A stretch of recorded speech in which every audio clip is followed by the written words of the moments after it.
Hi everyone, today I have a new interval workout for you. There's 3 rounds of 7 exercises. It's going to last 21 minutes of effort because I'm going to do all 3 rounds in a row.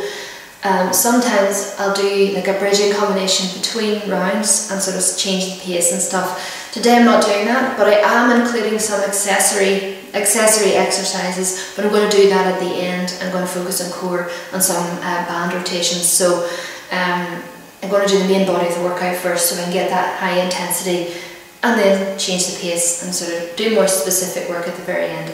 This is a good way to do it because you're not fatiguing yourself too soon, you know, smaller muscles and things, you're leaving that to the end. Give them a little extra work outside of the main body of the workout. So that's really all for the introduction. So I'm going to get warmed up here, make a start, and I'll see you briefly at the end.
I held hands up like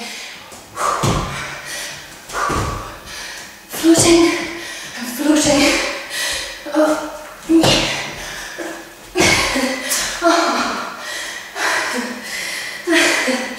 The useless these. Oh, thank goodness.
Okay, so I have a band attached to the door handle. It's a thin band. You want to hold the band, face slightly inward to the band. What you want to do is, as you're pulling, say for example, I'm going to my right hand side now, the rotation comes from the hip. You're squeezing the left glute to squeeze the leg round and keeping the arms straight. You're just going to rotate.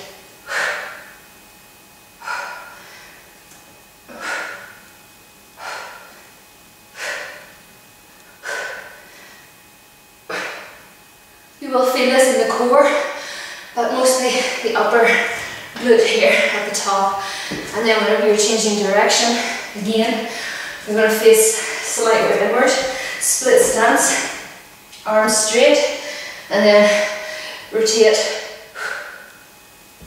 using the glute. You see my leg on the right hand side rotating this way. Okay, so the final exercise is the RKC plank. Basically, a normal plank. You have a neutral pelvis, so you are sort of squeezing the core, obviously, but you're wanting the glutes switched on. Most of the time, people just hang out there for a long time. So the RKC plank takes it to a whole other level, really, and you're wanting to tilt the pelvis into a posterior tilt, so forward. You're flattening the back and really engaging the core. Having the pelvis in a posterior tilt will allow you to contract the abs even more, and obviously I'll be bringing more glute into play as well. You can have a slight bend in the knee if that helps you to squeeze your glutes. And if you can only hold this for 5 or 10 seconds at the start, that's fine. You want to build on top of that, so each time you have to start somewhere basically, so then build up each time. Along with the glute contraction, you're wanting your whole body to be intense, as if you're bracing throughout. But mostly it's going to be your glutes and your core that you're going to feel this in. Very intense. So basically, normal plank, to show you the difference. This is how we do normal plank. And then RKC plank.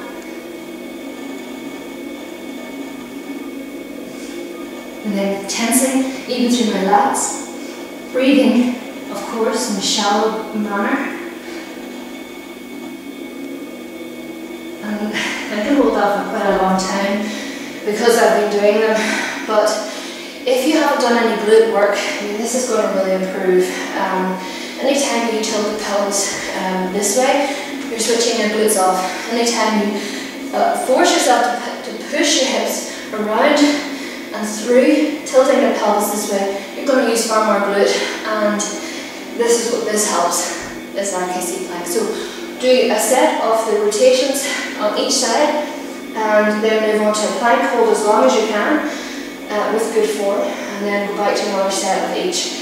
And that's you finished today's workout. Okay everyone, so that's it for today. I just thought it was important there at the end just to run through those 2 exercises in a little bit more detail, especially the rotation one, because I haven't done it before and on video, so I wanted just to run through the proper form. And as well as that, I wanted to show you again just the difference between the normal plank, which is still a great exercise to do, but if you're wanting to really strengthen the core, then you're wanting to bring the glutes into play and really squeeze them and allow that tilt to the pelvis, flattening the back, and then you have that extra contraction at the front, really increasing the strength of your core, the abdominal muscles as well as the glutes. My focus is to sort of try and help people activate their glutes and use them, because in any sort of rotation, rotating from the spine is one thing. And I've talked about the certain level of rotation is good, but in things like that where you're wanting to actually develop power and also focus on a particular muscle, which is the upper glute, then learning to move from the hips, rotating from the hips is very important. Strengthening the outer glute is very important for externally rotating the hip, which means opening your legs, and that means when you're squatting, you're going to have more hip mobility there, and you're going to prevent any sort of knee collapse when you're coming up again from your squat. So you can really focus on pulling the knees outwards as you're squatting. And I'm just using squatting for an example, but even if you're a boxer or any type of sports specific, you want where power is coming from the hip, then that's where you want to learn that pattern in order to reinforce that. So it's not all coming from, you know, your arm, or, you know, you're trying to heave the weight at a weak point, which would be, you know, the lumbar spine, or in fact the shoulders. So really getting that from the hip is so important. And I could go on about that all day, but I won't. So full details of the workout are on my blog, myonmytv.com, and I hope to hear your feedback. Hope you enjoy the workout, and I'll see you soon.